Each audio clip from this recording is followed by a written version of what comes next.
Welcome everybody. Glad to have you here for our first lesson of remote learning. Sorry, before I do this, I'll just show everyone. We are in OneNote here because we just decided as a school we don't want you to use a platform. Like, we don't want to mandate you using a platform because not everyone has access to everything, unfortunately. Everything you need for this lesson is in the email that you were sent out. This is obviously how you got this video.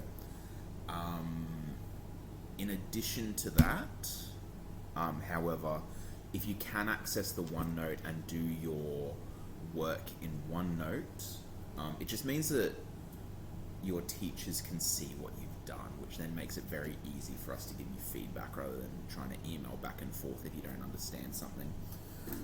So yeah, we would encourage you to use OneNote if you can. However, if you're unable to access it at home, which does happen, we can deal with that from there. So I'm going to be going through our content here. We don't have a huge lesson today. We're not being too mean off the bat. And then I've got some work for you to be doing. So if you have a look down the left-hand side here, I've obviously got everyone, but you won't have, you'll only see your name there. And there will be in handouts, you should have a welcome message from me. There will then be a lesson 1 worksheet that I'll get you to do. So once again, you can either do that at home on pen and paper, or you can do it in the OneNote itself. If you do it on pen and paper, I'd love you to take a photo of that, put it up into the OneNote, and then that way we can see how you've gone on it. Anyway, you have access to these lessons here. So you have access to the content library and the collaboration space. So you can see all the work that we've done here. This is where I'll be putting the the videos as well. But obviously the teacher only is where we're keeping your worksheets and stuff until we send them out to you. So that's not very exciting for you guys. So anyway, let's get started on this, guys. So obviously we're first lesson of year 12. You would remember back to the end of last term, we were looking at preparing you for your assignment this year. You do have an assignment that I think is going to go back to you week 3.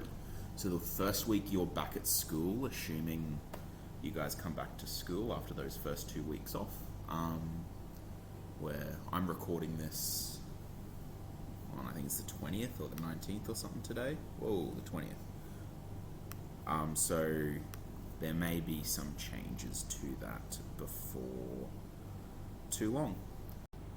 Who knows?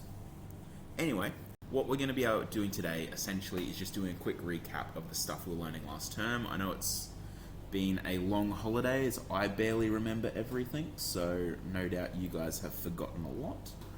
So we're going to go through that stuff today and give you guys a chance to get your brains back into gear.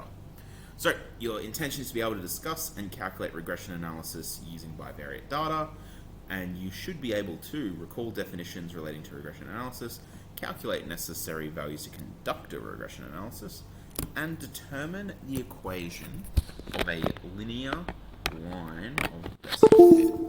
Ignore those noises as I flip my screen around.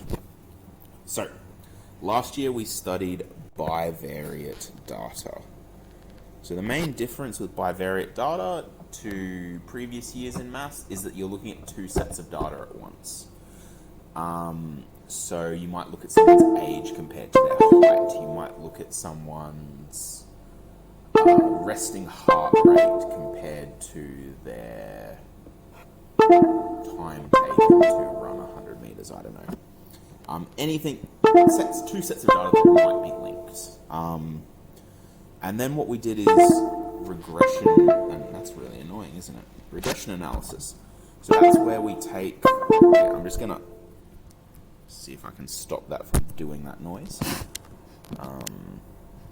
So regression analysis. So that's where we take our 2 sets of data and we try and construct a linear model. Now, just for reference, a linear model is if our data looks something like that.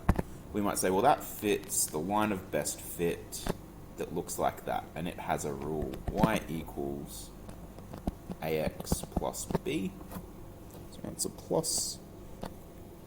And so that is our linear line of best fit, our regression line of best fit. So by doing regression analysis, you can decide how well two sets of data are correlated. So correlation is how well they fit together. Does one affect the other? Now, we're not going to talk about causation. That's beyond what we're going to learn about here. But causation is where you can prove that one variable definitely causes the other to happen. We're not going to do that. We're just going to see if they're linked, if one has an effect on the other. So, for example, as someone's age goes up, what happens to the size of their vocabulary? So, I don't know. If this was our... Oh, new pens died. No, OneNote's died. That's not good.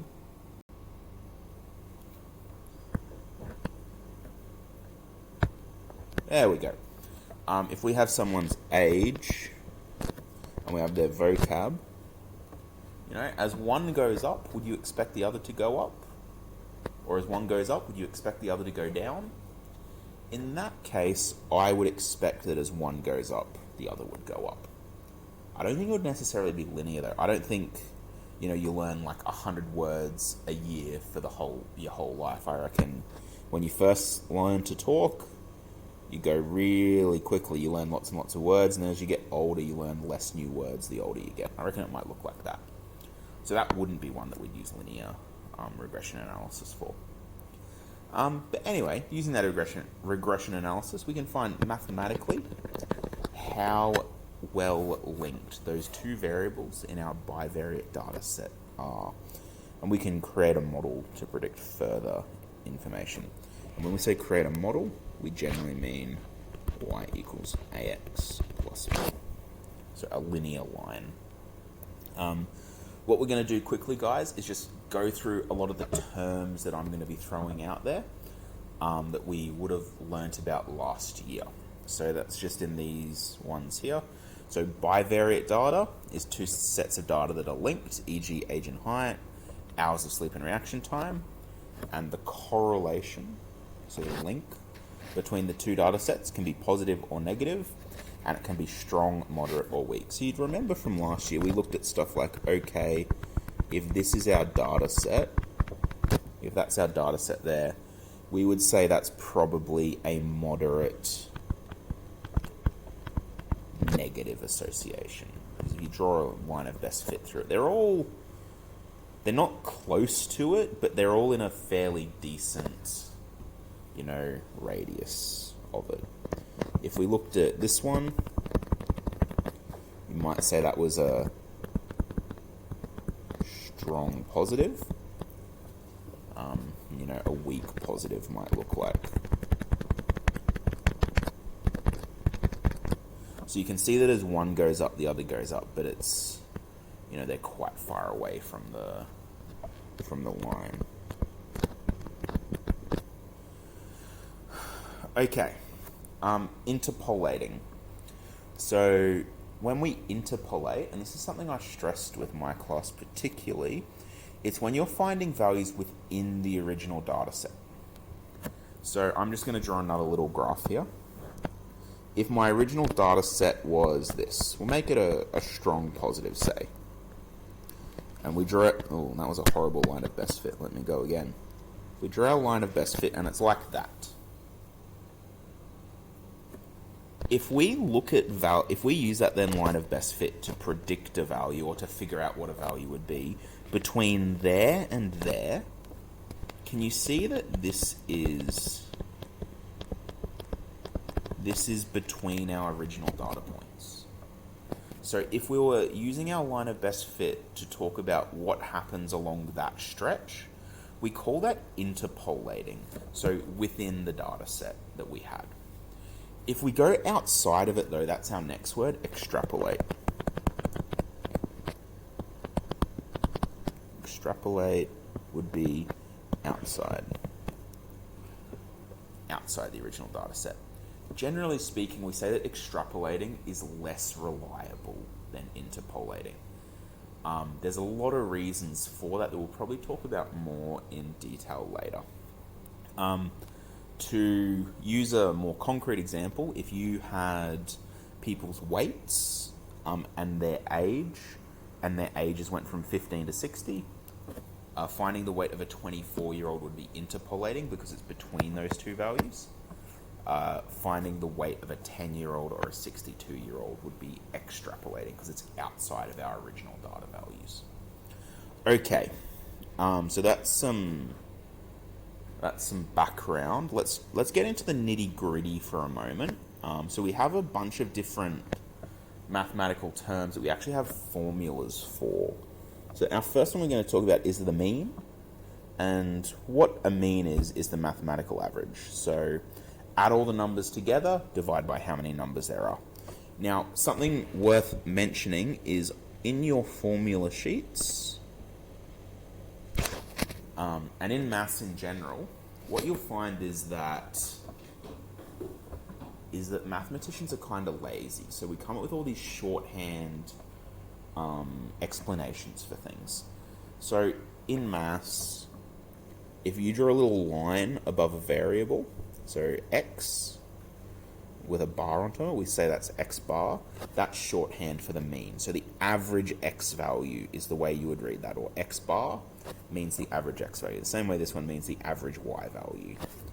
So if you had your two sets of data, x and y, your x data might be age, your y data might be height, you would read this as the average age, the average height. Okay. Next is standard deviation. So standard deviation is just a measure of spread. It tells you the average, I believe the very clinical definition of it is standard deviation is the average distance from the mean. So if you have an high standard deviation, that means that a lot of values are quite spread out from your mean value. If you have a low standard deviation, it means your data is quite clustered together. Now, I don't believe it is a requirement for this unit. It's not in your syllabus that you need to be able to calculate standard deviation manually. But if you ever do, this is the rule. So the standard deviation of x is equal to the square root of the sum, that there is the Greek letter sigma. So sigma. And it means, sum does not start with an M, Mr. Parker. I'm going crazy in my old age. In maths, if you ever see that weird E looking thing, it means sum of. So the sum of x minus x bar squared over n minus 1. What that means is you take each x value and minus away the mean of x from it. Then you square it, then you divide it by n minus 1, where n is your number of values. So you do that for each value you have, then you add them up, sigma, sum of, and then you square root it. Do all that and that'll give you the standard deviation of x. Same thing with standard deviation of y, except using your y values instead of your x values. Okay, covariance. This is one of the stranger measurements. We don't normally worry about covariance in and of itself. It doesn't tell us much, but it is an important variable that we need to calculate the correlation coefficient, is the main reason we use it. So you're not really going to talk about what the covariance is, aside from the fact that you need it for the correlation coefficient. So covariance is just a measure of how one variable varies compared to the other. So your covariance is sometimes written as just S. Sorry, it's not. I tell a lie. It's sometimes written as SXY or sometimes written as SX, Y. You will see it both ways. And the covariance is the sum of x minus x bar times y minus y bar. And we would have done last year tables with you where you'd have like This is my x value. This is my x minus x bar value. And then down the bottom you would add up all of your, and then you do your y. Then you do your y minus y bar. And then you do x minus x bar times y minus y bar. And then at the bottom you'd sum them up. Well, that's about the worst sigma I've ever drawn in my life. There we go. You'd sum them up, and that would tell you, whatever the sum of x minus x bar, y minus y bar is, you just divide it by n minus 1, and you'd be good to go. Okay. Once again, that's not something that you, especially not in an exam situation, you would not have to calculate that because it's a ton of work, and it's a pain in the butt. Okay. Getting on to the more interesting stuff. Correlation coefficient. So this is sometimes written as RXY, similar to SXY. Sometimes just written as R. And what the correlation coefficient is, it's a measure of the strength and type of relationship between X and Y. So what I mean by that is, if we go back up to here, like moderate negative, strong positive, weak positive, a moderate negative would have an R value. Now, I believe it's between, I believe it would be at the biggest negative 0.5 and at the lowest negative 0.75. That's in your textbook. I don't recall that off the top of my head. So this one here might be an R value. My pen's died again. Might be negative 0.6, say. And we can mathematically find what that value is. This one might be positive 0.9. A weak one might be, I think a weak one's between 0.25 and 0.5. So this one might be like R equals 0.3.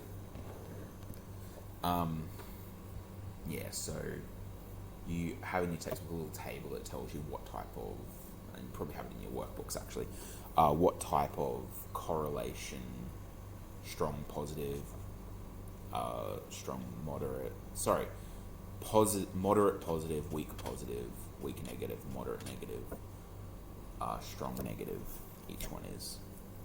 Okay, coefficient of determination.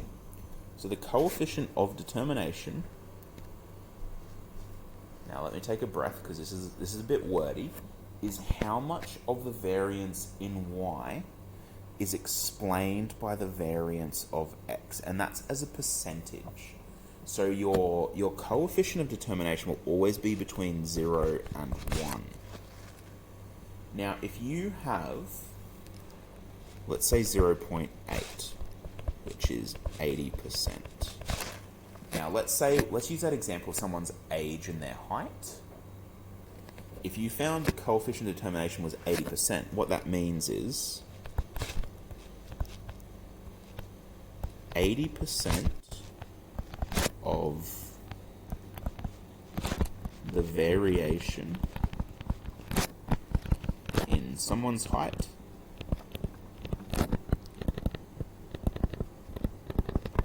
is caused by variation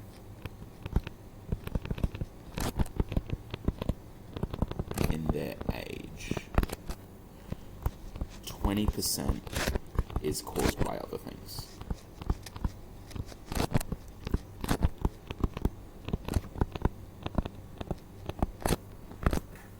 Sorry about my handwriting, guys. You might have to listen to me as I say what the things are. So, if you, for example, found out, if you were looking at, I don't know, let's go back to that example before about your age and how many words in your vocabulary. If you found the R squared value, the coefficient of determination, was, let's say, 0.4. 0.4 means 40%. So that would mean that 40% in the variation in how big someone's vocabulary is to do with their age. And it then means 60% is to do with other factors. So that means that, 60%, so it might be what hobbies someone has might affect their vocabulary. So I was like, do they read a lot? Would increase their vocabulary size, things like that. I hope that makes sense. Okay, we have our line of linear regression. This is sometimes called the least squares regression line. So I'll write that under here. The least squares regression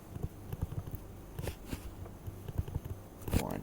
The reason it's called that is because that's mathematically what's being done. If you go back up to here, you can see that we've got some like things being squared in the standard deviations. We're summing things up. We're doing all sorts of business. Essentially, what it does mathematically, and you don't need to know this really, but what this linear line of best fit does is it minimizes the distance between your data points of your raw data and the line. And the way it does it is it minimizes the square of the distance between the lines and the data points. That's why it's called a least squares regression line. It's a linear line, so it has a gradient.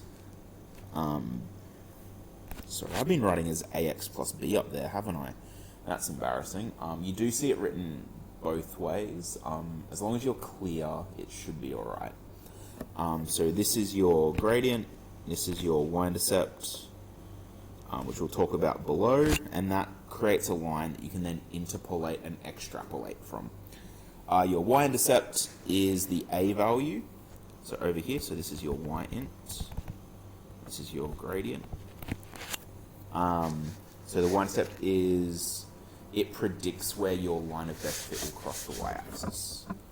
There's not much to say there. The way you find it is you take the mean of your y value minus b times the mean of the x value. Of course, to do this, you need to find b first. We'll come down here. B is your gradient or the average slope of your regression line. If you found, let's go back to that.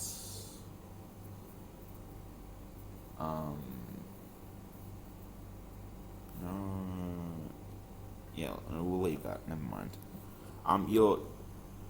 Your gradient tells you if your x-axis increases by 1, how much your y-axis should increase or decrease. So for example, if you had a line of best fit modeling someone's age and you compared to their height and you found the b value was 8.3, what that means is for each year someone gets older, their height goes up by 8.3 centimeters. The way we calculate b is we take our r value, our correlation coefficient, times it by the standard deviation of y and divide it by the standard deviation of x, and that gives you the gradient of your regression line. Okay, let's keep moving. A residual is something that's important. The residual is the difference between an actual data value and the predicted value on the model. So I'll just show you a little table. If we had the y value and we had y equals a plus bx, and then we have residual. Sometimes you see residual just written as e for error. If you, for example, had the actual data, the y value was 5, 7, 9, 12, and then according to your line of best fit, it was 4.5. The error would be negative 0.5 because it's half below the actual data point. If you had a 7 and you had 8 as your line of best fit, the error would be 1. 9 and 9, the error would be 0. And 12 and 10, the error would be 2. A residual plot is where you take those residuals and you plot them on a set of axes. So our first one, negative 0.5, would be like there. The next one, 1, would be up here. The next one, 0. The next one, 2. Now, if there's no pattern in the residual plot, it means that a linear model is a good fit. If we look at this example I just came up with, there actually kind of is, there's an upwards trend, isn't there? It seems to be going up. So the one that I've just done there, a linear model, because there seems to be a pattern, a linear model might not be a good fit. And that's something you've got to make a decision on. So this is just a way of checking that everything is good to go using our linear model. It's just a way to check that you've done things right. And then regression analysis, we've already talked about this, is using things like residuals, lines of linear regression, coefficient determinations, to discuss and analyze how well bivariate data fits into a model. So this sums up a lot of what we worked on last year. So that is a very quick, well, it wasn't too quick I suppose, but introduction revision into what we did last year. Now what I'm going to get you to do now is I have a couple of questions. Now I haven't put this in your handouts tab yet, but I'll do this before you get it. I have a little handout here, a little worksheet. There are 1, 2, 3, 4, 5, 6 questions, so not too bad. The later questions are a bit more work than the earlier questions. So the first couple is just you describing things or answering in sentences. Question 5 and 6, I actually want you to calculate things. So if you want to either grab that off the email, I've sent you a copy of it, or go into your handouts tab, and if you want to type in your answers there, like I said, that will help me a lot. Now to help you guys, if you have a look at the menu on the left here, and we go up to the content library term 1, I have a tab up here, useful documents. There's a few things. Some of these won't be relevant to you yet, but some of them are. The two that might be relevant to you today, the first one is I've just included a Word document that has a quick reminder of how to use your calculator. If you have a Casio, I believe this one works 100% fine. If you have a Sharp, I do not recall off the top of my head the difference, but if you just Google Sharp calculator regression analysis, there will be a tutorial for how to do it in your calculator. Because remember, your calculators will give you like your R value, your A value, your B value, those important ones for your regression analysis. The next document here, this PDF, is actually your formula sheet. So that's quite handy for you guys. If you need to just go and quickly check a rule for how to calculate something. Now, I'm pretty sure the regression analysis stuff is on the last page of the formula sheet. So if you want to have a look for it there, you should be right. Now, these other two, they're not relevant to you today, but we will talk about them more in later lessons. Righto, guys, so I would like you to have a crack at that handout. So, like I said, there's only 6 questions. It might take you, especially 5 and 6, might take you a little bit of time just getting back into the mode of using your calculator. Any questions, please don't hesitate to send your teacher an email, and we can try and help you out there. That's it for this section of the lesson. So I'll leave you to it. Thank you very much, guys, and I hope you enjoy the rest of your day.